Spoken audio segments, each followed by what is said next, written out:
Long before the name Austria was ever whispered on the wind, this land was a vital frontier of a mighty empire. The story of its money doesn't begin with kings or dukes in Vienna, but with Caesars in Rome. We're talking about the provinces of Noricum and Pannonia, rugged mineral-rich territories that were absorbed into the vast Roman world. Roman legions marched here, Roman towns were built, and with them came Roman money. It's a powerful thought, isn't it? That the very first coins to jingle in the pockets of people living in what is now Austria were denarii, sestatii, and aurei, bearing the faces of emperors like Augustus or Trajan. These weren't just tokens for trade. They were instruments of power, symbols of an order that stretched from Britain to the Euphrates. Imagine a Celtic tribesman or a Roman merchant in a bustling market in Virunum, the capital of Noricum.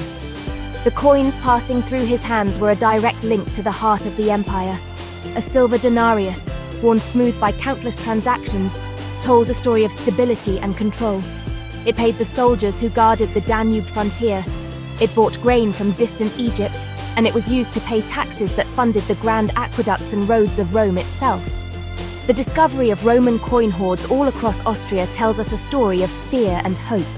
People buried their life savings in times of trouble, hoping to return one day. Many never did, leaving behind these small metal time capsules for archaeologists to uncover centuries later. The presence of these coins did more than just grease the wheels of commerce. It fundamentally changed the local economy. Before the Romans arrived, trade was often a matter of barter, exchanging goods for other goods. But the introduction of a standardized, state-guaranteed currency revolutionized everything. Suddenly, value could be stored, transported, and measured with incredible precision. A farmer could sell his surplus produce for coins and save that wealth for the future. The very idea of money, as we understand it, was being seeded into the soil of this land, a concept that would outlast the empire that brought it. The Romans were planting the seeds of a financial future they could never have imagined. As the Western Roman Empire began to crumble in the 4th and 5th centuries, so did its monetary system. The flow of new coins from the central mint slowed to a trickle and then stopped altogether. The coins that remained in circulation became increasingly worn, clipped, and debased. People began to lose faith in their value. This period, known as the Migration period, saw waves of new peoples moving across Europe, bringing chaos and disruption. The grand unified economic system of Rome shattered. Yet the memory of coins, the idea of a reliable medium of exchange, did not vanish completely. It lay dormant, waiting for a new order to emerge from the ashes of the old. The Roman beginning was an end, but also a foundation for all that was to come. Out of the dust of the fallen empire, new powers began to rise. The story of Austrian coinage picks up again in the Middle Ages, a time of castles, knights, and burgeoning towns. The memory of Roman money lingered, but the reality was fragmented. Early medieval rulers like the Babenberg dukes began to assert their authority by exercising one of the most fundamental rights of a sovereign, the right to mint coins. This wasn't about grand imperial currency anymore, it was local, it was personal. The first truly Austrian coins were the humble pfennigs, small silver pieces that were often thin and crudely struck. They were the lifeblood of local markets, used to buy bread, ale, and simple tools. The game changed dramatically in the 12th century. A stroke of incredible fortune, or misfortune depending on your perspective, injected a colossal amount of silver into the Austrian economy. When Richard the Lionheart, the King of England, was captured by Duke Leopold V on his way back from the Crusades, a massive ransom was demanded for his release. A legendary 150,000 marks of silver, a king's ransom in the truest sense. A huge portion of this silver flowed directly into the Duke's coffers. What do you do with a mountain of silver? You turn it into power. Duke Leopold used this windfall to establish a new mint in Vienna around 1194, and from it poured the famous Vienna Pfennig, a coin that would dominate trade in the region for centuries. This newfound wealth didn't just fund coin production, it built a city. The ransom money was used to construct new city walls for Vienna, turning it into a formidable fortress and a major commercial hub. Alongside Vienna, another minting powerhouse emerged in Hall in Tyrol. Blessed with rich local silver mines, the Hall Mint became a center of innovation. The mint masters there weren't just striking coins, they were perfecting the technology to do so. They developed new machinery like the first roller press for coining, which allowed for the creation of larger, more uniform, and more intricate coins than ever before. This was the cutting edge of medieval technology, happening right here in the heart of the Alps. As trade grew more complex, the small pfennig was no longer enough. Larger transactions required a bigger denomination, and so the groschen and the kreuzer were born. The silver groschen, worth several pfennigs, was inspired by similar coins in Prague and was essential for merchants and nobles. The kreuzer, initially a small silver coin from Tyrol marked with a cross, or kreuz, would go on to become a cornerstone of the Austrian monetary system for hundreds of years. This period was a crucible of change. The foundations of a sophisticated monetary system were being laid, mints were becoming centers of power and technology, and the coins themselves were evolving from simple tokens into the complex instruments of a modernizing state. When the House of Habsburg ascended to power, the story of Austrian coinage became the story of an empire. This wasn't just a dynasty, it was a global brand, and their coins were their ambassadors. The Habsburgs understood that controlling money was controlling power. They consolidated the mints, standardized the currency, and used their immense reserves of gold and silver to create coins that were respected and trusted far beyond their own borders. Three coins in particular became the pillars of their economic might: the ducat, the gulden, and the mighty thaler. Each served a different purpose, weaving together a complex tapestry of imperial finance that held their vast and diverse territories together. The gold ducat was the coin of international trade and high finance. Based on a Venetian design, the Austrian ducat was a piece of almost pure gold, its weight and fineness guaranteed by the emperor himself. When merchants in Venice, Antwerp, or even the Levant saw a Habsburg ducat, they knew it was good. It was stable, reliable, and beautiful, often bearing a portrait of the reigning monarch. It was the currency of kings, princes, and the wealthiest banking houses. Holding a gold ducat was like holding a piece of solidified trust, a promise from one of the most powerful families in the world. It was the ultimate display of wealth and prestige in a world hungry for both. If the ducat was for international prestige, the gulden was the workhorse of the domestic economy. Initially a gold coin, a gulden is a golden, it evolved into the standard large silver denomination, equivalent to 60 kreuzer. This was the coin of the realm, the unit of account that people used to measure their wealth, pay their taxes, and conduct significant local business. The gulden, also known as the florin, was the backbone of the Austro-Hungarian economy for centuries. Its value fluctuated with the price of silver and the fortunes of the empire, but its presence was a constant in the daily lives of millions, from a farmer in Hungary to a shopkeeper in Vienna. But the most famous of them all was the silver thaler. First minted in Joachimsthal, Jakimov in neighboring Bohemia, the Joachimsthaler, soon shortened to thaler, was a large, heavy silver coin that became an instant international success. Its size and high silver content made it the benchmark for trade across Europe and even beyond. The name itself echoed through history, giving rise to the Dutch dalder and, eventually, the American dollar. The Habsburgs produced vast quantities of thalers, stamping them with the stern faces of their emperors. These coins were more than money, they were propaganda, carrying the image and authority of the Habsburgs to every corner of the known world. There is one coin in the grand saga of Austrian history that stands apart. It's a coin that defied time, transcended borders, and became something more than just money. It is the Maria Theresa thaler. First struck in 1741, this magnificent silver coin bears the portrait of the formidable Empress Maria Theresa, the only female ruler of the Habsburg dominions. Her stern and matronly profile, complete with an elaborate veil and brooch, became one of the most recognizable images in the history of currency. The coin was beautiful, large, and most importantly, contained a consistent and reliable amount of silver, about 23.39 grams of fine silver. This consistency was its magic. After the Empress died in 1780, something remarkable happened. The coin didn't die with her. Instead, the Austrian mints continued to strike it, but they froze the date. Every single Maria Theresa thaler minted after 1780, and there have been hundreds of millions of them, bears that same date, 1780. It was a brilliant move. Merchants across the globe had come to trust this specific coin, with this specific design and this specific date. They trusted it more than they trusted their own local currencies. Changing the date or the design would have broken that trust.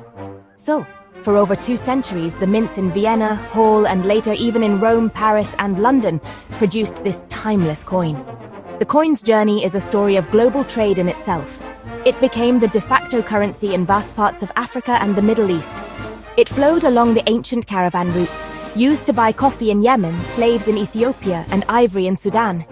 British explorers and soldiers in Africa were often paid in Maria Teresa thalers because it was the only currency the locals would accept. It was so deeply embedded in the economy of some regions that it was still being used as legal tender in parts of Ethiopia and Oman well into the 20th century. Think about that. A coin bearing the face of an 18th century Austrian empress was being used to buy groceries in a market in Muscat in the 1960s. It's an incredible testament to the power of trust and stability. Even today, the story isn't over. The Austrian mint in Vienna continues to produce the Maria Teresa thaler as a bullion coin for investors and collectors. It is an official restrike, made to the exact same specifications as the historic originals, forever dated 1780. Holding one is like holding a direct link to a fascinating past. It's not just a piece of silver, it's a piece of world history. It represents the height of Habsburg power, the age of sail and exploration, and the simple, enduring human need for money that can be trusted. The Empress is long gone, her empire has vanished, but her coin, in a way, has achieved immortality. By the late 19th century, the world was changing fast. The Industrial Revolution was in full swing, and the great powers of Europe were locked in a fierce economic competition. The old silver-based Gulden system, which had served the Austro-Hungarian Empire for so long, was beginning to look a little old-fashioned. The price of silver was falling on world markets, creating instability and uncertainty. The powerhouse economies, like Great Britain, had moved to a new system, the gold standard. This meant their currency was directly backed by and convertible into a fixed amount of gold. It was seen as the ultimate symbol of financial strength and modernity, and Austria-Hungary knew it had to keep up. And so, in 1892, under the long reign of Emperor Franz Joseph I, the empire undertook a monumental currency reform. It was a bold and decisive move to anchor the nation's finances to the bedrock of gold. The old Gulden, with its 60 kreuzer, was swept away. In its place came a new currency, the krone, or crown. The exchange was set at 2 kronen for every 1 Gulden. The krone was subdivided into 100 smaller units called heller. This was not just a name change, it was a fundamental shift in the empire's economic identity, a declaration that it was a modern, industrial power ready to compete on the world stage. To support this new system, the mints began producing a stunning series of new gold coins. These were the 10, 20, and 100 kronen pieces. They were magnificent examples of the minter's art, bearing the dignified, aging portrait of Emperor Franz Joseph I on one side and the powerful imperial double-headed eagle on the other. These were not just for show, they were the physical manifestation of the gold standard. Anyone holding a sufficient number of krone banknotes could, in theory, walk into the Austro-Hungarian bank and exchange them for these solid gold coins. This promise was the source of the currency's strength and stability. This era, from 1892 until the outbreak of the First World War in 1914, is often seen as the golden age of Austrian coinage. The krone was stable, trusted, and respected throughout Europe. The economy boomed, and Vienna glittered as one of the world's great cultural and intellectual capitals. The gold coins from this period are not just beautiful objects, they are relics of a lost world, a time of confidence and apparent permanence. Of course, that permanence was an illusion. The guns of August 1914 would shatter the gold standard and bring the age of the krone and the empire itself to a violent and tragic end. But for a brief, shining moment, the Austrian krone was truly a crown jewel of European finance. The 20th century was honestly a brutal and chaotic time for Austria, and its currency tells that story with painful clarity. After the First World War, the magnificent Austro-Hungarian Empire was gone, dismembered by the victors. In its place was a small, struggling republic, The krone, which was once backed by gold, became a victim of hyperinflation. The government printed money relentlessly to pay its war debts, and the currency's value just evaporated. People's life savings were wiped out. It was a time of immense hardship and despair. To restore order and hope, a radical change was needed. In 1925, the First Austrian Republic introduced a new currency, the shilling. The shilling was a symbol of a new beginning. It was nicknamed the Alpine dollar because it was a strong, stable currency, backed by a prudent fiscal policy and loans from the League of Nations. Divided into 100 Groschen, the shilling gave Austrians a sense of financial security after the trauma of hyperinflation. The coins of this era were simple but elegant, often featuring national symbols like the eagle, breaking the chains of tyranny. For a while, it seemed like Austria had found its footing, but the shadows were lengthening across Europe. The rise of Nazism in neighboring Germany would soon bring this period of stability to a dramatic and violent end. In 1938, with the Anschluss, Austria was annexed into Nazi Germany. The country ceased to exist as an independent state, and its currency was abolished. The proud Austrian shilling was forcibly replaced by the German Reichsmark. For 7 long years, the coins that circulated in Austria bore the grim eagle and swastika of the Third Reich. It was a total erasure of Austrian identity, a financial occupation that went hand in hand with the military and political one. The Reichsmark became the currency of war, oppression, and ultimately, total defeat. For Austrians, this period really represented the darkest chapter in their nation's history, a time when their very identity was stripped away. After the Allied victory in 1945, Austria was liberated but occupied. It was a country in ruins. One of the first and most symbolic acts of the newly re-established republic was to bring back its currency. In late 1945, the shilling was reintroduced. The first post-war coins were crudely made from zinc and aluminum, reflecting the scarcity of the times. But they were Austrian. They were a powerful statement that Austria was, once again, its own master. As the country rebuilt itself through the Wirtschaftswunder, the economic miracle, the shilling grew strong and stable again, becoming a cherished symbol of Austria's post-war identity, sovereignty, and, honestly, its remarkable recovery. For more than half a century, the reborn shilling had been the bedrock of Austria's post-war prosperity. It was more than just money. It really was a symbol of national pride, a constant reminder of the country's incredible journey from the ruins of 1945 to becoming one of Europe's most stable and affluent nations. Austrians had a deep personal affection for their shilling. They trusted it. They saved in it. The designs of the banknotes and coins featured the nation's greatest artists, scientists, and landmarks. The shilling was woven into the fabric of daily life, so the decision to give it up was not one taken lightly. It was a monumental step into a new and uncertain future. The idea was a united Europe. The Maastricht Treaty of 1992 laid the groundwork for a single European currency, an ambitious project designed to bind the nations of the continent closer together, eliminate currency exchange costs, and create a powerful economic bloc to rival the United States. For Austria, which had joined the European Union in 1995, the choice was clear. As a nation deeply integrated with its European neighbors, especially Germany, adopting the single currency was a logical, almost inevitable step.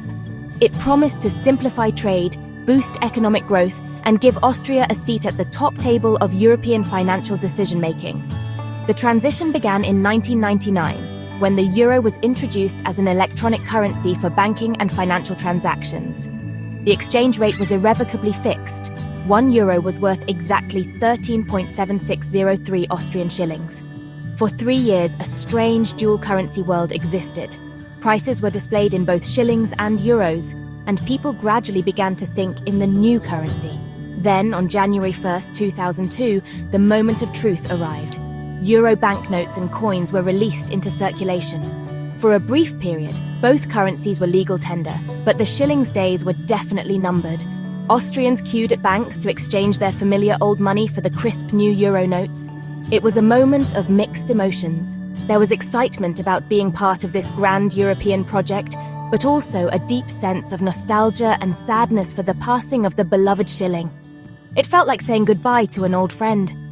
The Austrian National Bank ran a huge campaign to ensure a smooth transition, and within a few months, the shilling had all but vanished from circulation. Austria had fully embraced the euro. The national sides of the Austrian euro coins were a nod to the past, featuring familiar images like Mozart, the Vienna Secession Building, and alpine flowers, keeping a small piece of Austrian identity in the pockets of its people and really all across the Eurozone. Even in the age of the euro, Austria's story as a world-class minter of coins is far from over. In fact, the Austrian mint has carved out a powerful niche for itself in the modern world of bullion and collectible coins, continuing a legacy of quality and artistry that stretches back centuries. The undisputed star of this modern era is the Vienna Philharmonic, or Wiener Philharmonica. First issued in 1989, initially as a gold coin, it was a masterstroke of design and marketing. It wasn't just a lump of precious metal, it was a celebration of one of Austria's greatest cultural exports, the music of the Vienna Philharmonic Orchestra. The design is simply beautiful. The obverse of the coin features the great pipe organ from the Golden Hall of the Vienna Musikverein, a concert hall renowned for its perfect acoustics. The reverse shows a carefully arranged collection of orchestral instruments, a cello, 4 violins, a Viennese horn, a bassoon, and a harp. It's a coin you can almost hear. Struck in pure gold and later in pure silver and platinum, the Philharmonic quickly became one of the best-selling bullion coins in the world. It competes directly with the American Eagle, the Canadian Maple Leaf, and the South African Krugerrand, and honestly, many argue it is the most beautiful of them all. But the Austrian mint doesn't just look to the future, it honors its magnificent past. It continues to produce official restrikes of its most famous historical coins. As we've seen, the Maria Theresa Thaler, forever dated 1780, is still minted to its original silver specifications. It remains incredibly popular in the Arab world, and with collectors who want to own a piece of its unique history without paying the high price of a true 18th century original. Holding a modern restrike is like shaking hands with history. The design, weight, and silver content are identical to the coins that financed trade and adventure 2 centuries ago. Similarly, the mint produces restrikes of the legendary gold ducats. You can buy a modern, pristine 1 ducat or 4 ducat coin bearing the image of Emperor Franz Joseph I and the date 1915, the last full year of their original production. These coins are not meant to deceive, they are clearly marked as restrikes. They offer investors and collectors a way to own these classic historic designs in pure, verifiable gold. This clever blend of celebrating cultural heritage with the Vienna Philharmonic and honoring imperial history with the ducat and thaler restrikes has secured the Austrian mint's reputation as a global leader, producing coins that are treasured for both their intrinsic value and their deep historical soul. For the collector, the world of Austrian coinage is a vast and rewarding landscape to explore. It's a journey that can take you from the worn silver of medieval pfennigs to the golden splendor of the Habsburg court and the turbulent history of the 20th century. But where does one begin? The first step is to learn the basics of identification. This means looking closely at the coin's key features. Pay attention to its size and weight. A historical gold ducat, for instance, has a very specific weight, about 3.49 grams, and a deviation from this can be a red flag. A simple digital scale is an essential tool for any serious collector. Next, you must learn to read the coin. Look for the date, the denomination, like kreuzer, krone or shilling, and the mint mark. The mint mark is a small letter that tells you where the coin was made. For much of its history, the main mint was Vienna, marked with an A, but other important mints existed in places like Hall in Tyrol, Kremnica, marked KB, or Dula-Verhelvar, marked with an E. Knowing these mint marks can help you pinpoint a coin's origin and rarity. The condition or grade of the coin is also critically important. A coin in uncirculated condition with all its original details sharp and clear will be worth far more than a heavily worn coin that has passed through thousands of hands. As you delve deeper, you'll discover the stories that make these coins so special. A thaler of Leopold I, known as the Hogmouth, is interesting for the emperor's prominent Habsburg jaw. A coin from the revolutionary year of 1848 tells a story of uprising and political turmoil. A 25-shilling coin from the Second Republic might commemorate a famous composer or the reopening of the Vienna State Opera, a symbol of post-war rebirth. Each coin is a miniature historical document, a tangible link to a specific moment in time. Understanding this context is what transforms a simple collection of metal discs into a meaningful historical narrative. Ultimately, the goal is to ensure what you are buying is genuine. For common and inexpensive coins, this is less of a concern. But for rare and valuable pieces, authentication is key. This means buying from reputable dealers, joining numismatic clubs, and studying reference books. For very high-value coins, having them professionally graded and slabbed by a third-party service like PCGs or NGC can provide peace of mind. The journey of collecting Austrian coins is one of continuous learning. It is a quest that combines history, art, and economics, offering a unique and deeply satisfying way to connect with the rich, dramatic, and enduring story of Austria.